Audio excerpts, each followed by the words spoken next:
Hello दोस्तों, स्वागत है आप सबका आज के इस वीडियो में। दोस्तों, आज हम समझने वाले हैं अकाउंटिंग इक्वेशन क्या होता है और उससे रिलेटेड एक न्यूमेरिकल, जी हाँ, कंसेप्ट न्यूमेरिकल हम करेंगे। और इसके बाद के वीडियोस में जर्नल एंट्रीज को अकाउंटिंग इक्वेशन के सहायता से कैसे किया जाता है वो भी हम देखने वाले हैं। तो पहले ये कंसेप्ट समझ लीजिए अकाउंटिंग इक्वेशन क्या है, और इसके छोटे छोटे न्यूमेरिकल्स से आपको ये पूरा दिमाग में बैठ जाएगा। इसीलिए छोटा सा वीडियो है, लेकिन अंत तक देखिएगा दोस्तों। चलिए शुरू करते हैं। तो अकाउंटिंग इक्वेशन होता क्या है? Accounting equation signifies that assets of a business are always equal to the total of its liabilities and capital. सीधी भाषा में, सिंपल भाषा में बताऊं आपको तो दोस्तों, किसी भी बिजनेस की जो एसेट्स होती है ना, वो एसेट्स हमेशा होती है किस चीज़ के इक्वल होती है? उस बिजनेस की लाइबिलिटीज। सिर्फ लाइबिलिटीज नहीं है दोस्तों, उस बिजनेस की लाइबिलिटीज और कैपिटल। जी हाँ, कैपिटल वो पैसा है जो बिजनेस ओनर ने अपने बिजनेस में लगाया है, और लाइबिलिटीज़ वो है जो कि लोन्स है, शॉर्ट टर्म या लॉन्ग टर्म, वो सभी तरह की बोरोइंग्स जो उस बिजनेस की है, इन दोनों की अगर आप टोटल कर दो, कैपिटल की और लाइबिलिटीज़ की, तो उससे बन जाएगी आपकी एसेट्स। यानी इसका सीधा सीधा मतलब यह है दोस्तों, आपकी जो एसेट्स है ना आपके बिजनेस की, ये अब आसमान से तो टपकने वाली है नहीं। तो ये आपके बिजनेस में आती कहाँ से है? ये आपके बिजनेस में आती है या तो आपका बिजनेस ओनर जो है वो कैपिटल दे देता है, और उस कैपिटल के कारण आप एसेट्स खरीद पाते हो, या फिर अगर ओनर के पास भी पैसा नहीं है या वो सफिशिएंट नहीं है कैपिटल, तो फिर आप लोन्स लेते हो, लाइबिलिटीज़ जनरेट करते हो, और इन लाइबिलिटीज़ की सहायता से आप अपने एसेट्स को क्रिएट करते हो। यानी बिजनेस की कोई भी एसेट जो है वो या तो आपके कैपिटल में से आती है या फिर लाइबिलिटीज़ में आती है। जी हाँ दोस्तों, बहुत आसान दिखने वाला ये इक्वेशन, लेकिन बहुत काम का है, बहुत कमाल का इक्वेशन है। हम जब इसकी जर्नल एंट्रीज देखेंगे तो आपको समझ में आ जाएगा कि भाई आप कोई भी एंट्री इस इक्वेशन के साथ में बिल्कुल आसानी से कर सकते हो।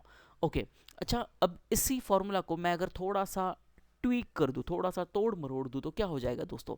अब जैसे समझिए यहाँ पर मैं कैपिटल को एक साइड में रख दूँ, तो क्या हो जाएगा? ये लाइबिलिटीज़ दूसरी साइड चला जाएगा। तो मतलब क्या होगा? कैपिटल इज इक्वल टू ये जो एसेट्स है, एसेट्स माइनस क्या हो जाएगा? लाइबिलिटीज। बिल्कुल, ये लाइबिलिटीज दूसरी साइड चली गई, यहाँ का प्लस उस साइड में जाकर माइनस हो जाता है, और इसीलिए यहाँ की प्लस लाइबिलिटीज वहाँ जाके माइनस लाइबिलिटीज हो जाती है। इसीलिए capital is equal to assets minus liabilities. बिल्कुल बढ़िया दोस्तों। अच्छा, इसी को और एक तरह से हम तोड़ सकते हैं। इस बार हमने क्या किया था? पहली बार तो हमने कैपिटल को एक साइड में रखा और लाइबिलिटीज को दूसरी साइड ले गए। अब एक काम करना, लाइबिलिटीज को एक ही साइड में रख देना और कैपिटल को दूसरी साइड लेके जाओ, तो क्या बन जाएगा दोस्तों? तो बन जाएगा एसेट्स माइनस कैपिटल। बिल्कुल, यानी अगर आप ये जानना चाहते हो कि भाई आपके बिजनेस पर एक्चुअल में कर्जा कितना है, आपको एक्चुअल में कितना पे करना है किसी भी बिजनेस को, तो आपको सीधा काम करना है, एसेट्स की टोटल में से जो ओनर का कैपिटल है उसे माइनस कर दो, तो आपके पास आ जाएगा दोस्तों आपकी लाइबिलिटीज़, आपका बोरोइंग्स, आपका कर्जा आपको समझ में आ जाएगा। और अगर आप ये जानना चाहते हो कि भाई बिजनेस ओनर ने कितना पैसा लगाया है, तो सीधा सीधा अपनी जो टोटल एसेट्स है इसमें से आपके जो कर्जे हैं, लाइबिलिटीज़ है, उसको माइनस कर दो, तो आपके पास आपका कैपिटल की फिगर आ जाएगी दोस्तों। जी हाँ, बहुत बढ़िया। अभी इसी को और हमारे दिमाग में पक्का करने के लिए कुछ छोटे छोटे एग्जाम्पल्स जो कि आप मेंटली सॉल्व कर सकते हो, आइए देखते हैं और उन एग्जाम्पल्स के साथ में अकाउंटिंग इक्वेशन को इन डिटेल समझते हैं दोस्तों। ओके, अब देखना accounting equation fill in the blanks, एक छोटा सा एग्जाम्पल हम करेंगे। फिल इन द ब्लैंक्स आपको करना है, और मैं जानता हूं आप इसको ओरली भी कर सकते हो। चलिए, हमारा इक्वेशन मैंने यहाँ पे लिख दिया है, assets is equal to liabilities plus capital. Assets is equal to liabilities plus capital. अब ये तो हो गया।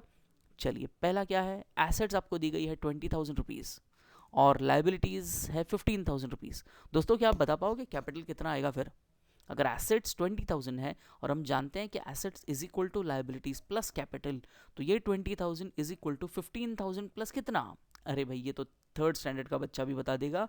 जी हाँ, 5,000। बस यही तो करना है, यही तो अकाउंटिंग इक्वेशन है।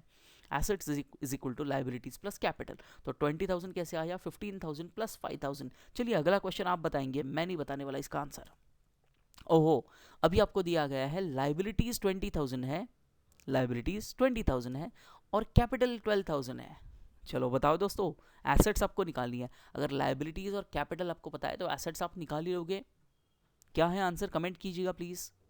जी हाँ, 20,000 प्लस 12,000, 20 और 12 हो जाएंगे 32,000। बिल्कुल सही दोस्तों। तो 32,000 आपके एसेट्स हैं और लाइबिलिटीज 20,000 और कैपिटल 12,000। 20 प्लस 12 बन गया 32। बिल्कुल प्लस माइनस वाला है, थर्ड स्टैंडर्ड का गणित है दोस्तों, बिल्कुल आसान है। आगे चलते हैं, चलिए।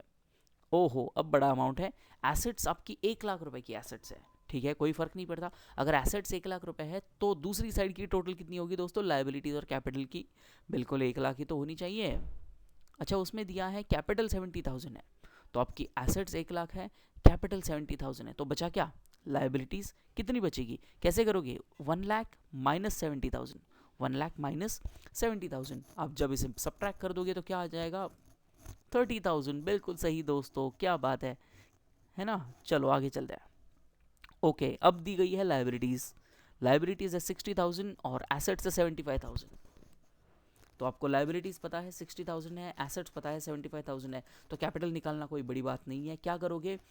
Capital is equal to asset minus liabilities, है ना। ये 60 उधर लेके जाओ तो माइनस हो जाएगा, 75 माइनस 60 बन जाएगा 15,000, 15,000। परफेक्ट, वेरी गुड दोस्तों। आगे 1,05,000 की एसेट्स है आपकी, 1,05,000 एसेट्स और कैपिटल है 1,05,000। ओ माय गॉड दोस्तों, अब क्या करोगे? एसेट्स भी 1,05,000 है, कैपिटल भी 1,05,000 है, तो लाइबिलिटीज के लिए क्या करेंगे, कैसे सॉल्व करेंगे? दोस्तों इक्वेशन वही रहेगा, जो भी आंसर आता है वही लिखना है आपको। एसेट्स 1,05,000, कैपिटल 1,05,000, तो आपका लाइबिलिटीज आ जाएगी 0। बिल्कुल, क्यों 0 दोस्तों? क्योंकि भाई अगर assets is equal to liabilities plus capital है, तो एसेट्स में से लाइबिलिटीज घटा दिए तो क्या बचा? 1,05,000 minus 1,05,000, it gives you simple 0, और इसीलिए आपकी लाइबिलिटीज की वैल्यू 0 आती है दोस्तों, है ना, आसान। इसका अच्छा, इसका मतलब क्या हुआ? एक 1,05,000 कैपिटल भी है और एसेट भी है, तो इसका मतलब यह है कि ये जो बिजनेस है ये पूरी तरह अपने ओनर के पैसे पे चलता है।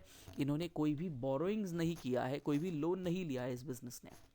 ओके, अगले में 35,000 आपको लाइबिलिटीज बताई गई है और 55,000 एसेट्स बताई गई है। तो कैपिटल के लिए क्या करोगे? Assets is equal to liabilities minus capital, 55,000 is equal to 35,000 55,000 minus 35,000 कर दो तो बचेगा 20,000। बिल्कुल बढ़िया। और लास्ट क्वेश्चन, ओह, इसमें कैपिटल दिया है 2,50,000 रुपीज़, कैपिटल है 2,50,000 रुपीज़ और लाइबिलिटीज़ है 3 लाख रुपीज़। तो क्या करोगे? कुछ नहीं करना है भाई, एसेट्स के लिए बस ऐड कर देना है। तो क्योंकि assets is equal to liabilities plus capital, assets is equal to liabilities plus capital, तो है 3 लाख प्लस 2,50,000 बन जाता है 5,50,000 रुपीज़। जी हाँ दोस्तों, इतना आसान है अकाउंटिंग इक्वेशन। अब मेरे ख्याल से आपको कंसेप्ट तो समझ में आ गई है कि अकाउंटिंग इक्वेशन होता क्या है और इसको किस तरह से लिखा जाता है। अगले वीडियो में दोस्तों, जैसे मैंने कहा था आपको, अकाउंटिंग इक्वेशन के ट्रांजैक्शन की एंट्रीज 11th और 12th स्टैंडर्ड में आपको +1 +2 में आपको ऐसे ट्रांजैक्शंस आते हैं। ये एक अलग से क्वेश्चन आता है दोस्तों एग्जाम में कि भाई अकाउंटिंग इक्वेशन के ट्रांजैक्शंस हमको सॉल्व करने हैं, तब उन ट्रांजैक्शंस को सॉल्व करने के लिए अकाउंटिंग इक्वेशन का यूज़ करना है। वो कैसे किया जाता है वो हम देखेंगे अगले वीडियो में। अगर आप चैनल पे नए आए हो दोस्तों, पहली बार आए हो, तो चैनल को सब्सक्राइब ज़रूर करना और वीडियो को लाइक करना मत भूलना दोस्तों। Thank you.